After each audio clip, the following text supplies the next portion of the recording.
Boker Tov à tous, aujourd'hui on va faire le cheval sous Omer.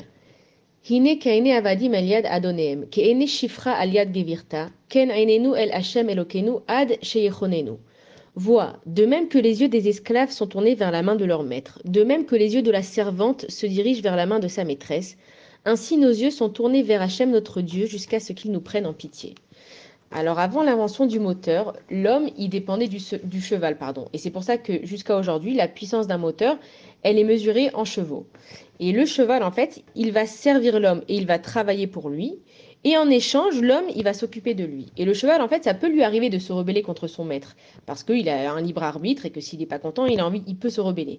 Mais le cheval, en fait, il va réfléchir à sa condition. Il va se dire, attends, c'est vrai que des fois j'ai envie de me rebeller, mais bon, cet humain-là, il fait attention à moi, il me lave, il me change les sabots, il me brosse, il me nourrit, il me lime les dents quand j'en ai besoin.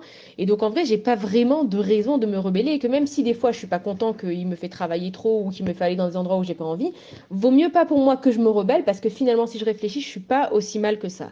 Et le message pour nous, c'est que nous, c'est exactement pareil. Des fois, on peut avoir tendance, rasvé shalom, de se rebeller contre Akadosh Baruch Hu. Quand on voit qu'il y a des situations dans lesquelles on s'en sort pas, où on n'est pas content, où on n'aime pas comment ça se passe nos vies en ce moment, on pourrait avoir tendance à se dire, bon Dieu, qu'est-ce que tu veux de moi? Tu vois pas que je m'en sors pas, tu vois pas que j'y arrive pas. Et on pourrait avoir tendance à se rebeller, mais il faudrait faire comme le cheval et se dire que finalement, Akadosh Baruch Hu, il fait attention à moi.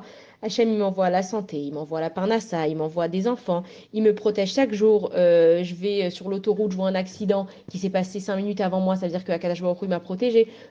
Plein de choses dans ma vie, je me rends compte que Akadosh Baruch Hu, il est là pour moi et il m'a protégé. Et donc, il faut qu'on soit comme le cheval, qu'on se dise que même si les choses, elles vont pas forcément comme on veut dans notre vie, Hachem, c'est lui le roi du monde, c'est lui le maître du monde, que s'il a décidé que ça se passe comme ça doit se passer comme ça, et que finalement, si on réfléchit, eh ben, on est quand même satisfait de notre situation, et on apprend ça, voilà, du cheval, qu'il faut regarder le positif, voir ce qu'on a, plutôt que de regarder le négatif et de se rebeller. Voilà, bonne journée à tous.